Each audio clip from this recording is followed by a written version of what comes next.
अस्सलाम वालेकुम दोस्तों, चैट जीपीटी कोर्स के सवाल और जवाब के सेशन में खुश आमदीद। एक भाई ने मेरे एक लेक्चर पे कमेंट किया था कि ये चैट जीपीटी या इस तरह के जो दीगर एआई टूल्स हैं ये सिर्फ उन लोगों को फ़ायदा दे सकते हैं जो कि विजनरी हो, मतलब उनकी कोई एक सोच हो, अपनी फील्ड का उनको नॉलेज हो, अपने जिस शोबे में वो काम करते हैं। तो नहीं तो मैंने बहुत से एक्सपर्ट्स के साथ, मतलब वो भाई कह रहा था कि मैंने बहुत से एक्सपर्ट्स के साथ भी बात की तो उनको भी इसका सही इस्तेमाल नहीं आता। देखिए इसमें मैं थोड़ा डिसएग्री करूँगा,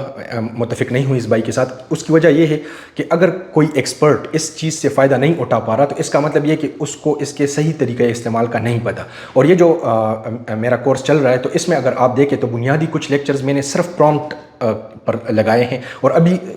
स्टिल जो है हम प्रॉम्प्ट इंजीनियरिंग को ही कवर कर रहे हैं बुनियादी लेवल पे। तो आपको पता चलेगा कि भाई मामूली फ़र्क के साथ हम कितना बड़ा फ़र्क जो है तो वो जवाब में आ जाता है और हम किस तरह इससे फ़ायदा उठा सकते हैं। तो इस पर मैं यही कहूँगा कि अगर किसी एक्सपर्ट को इससे फ़ायदा उठाना नहीं आ रहा और वो कहता है कि भाई ये तो हमारे फ़ायदे की चीज़ नहीं है, तो इसका मतलब ये है कि उसको इसको बाकायदा सीखने की ज़रूरत है, ठीक है। और ये जो मैंने जिस कोर्स का आगाज़ किया है तो ये इसी पर मकसद के लिए है कि जो मुख्तलिफ़ शोबों के साथ लोग वाबस्ता है और उनको अपनी फील्ड का नॉलेज है या कम है ज़्यादा है, लेकिन वो इस टूल से कैसे फ़ायदा उठा सकते हैं, तो वो वही चीज़ इंशाल्लाह हम इस कोर्स में सीखेंगे। अगर आप भी चैट जीपीटी और दीगर एआई टूल्स के कोर्स बिल्कुल मुफ्त करना चाहते हैं तो आज ही मेरे YouTube channel Tech With Mass को जाके सब्सक्राइब करें और ये कोर्सेज़ आप मुफ्त लेना शुरू कर लें।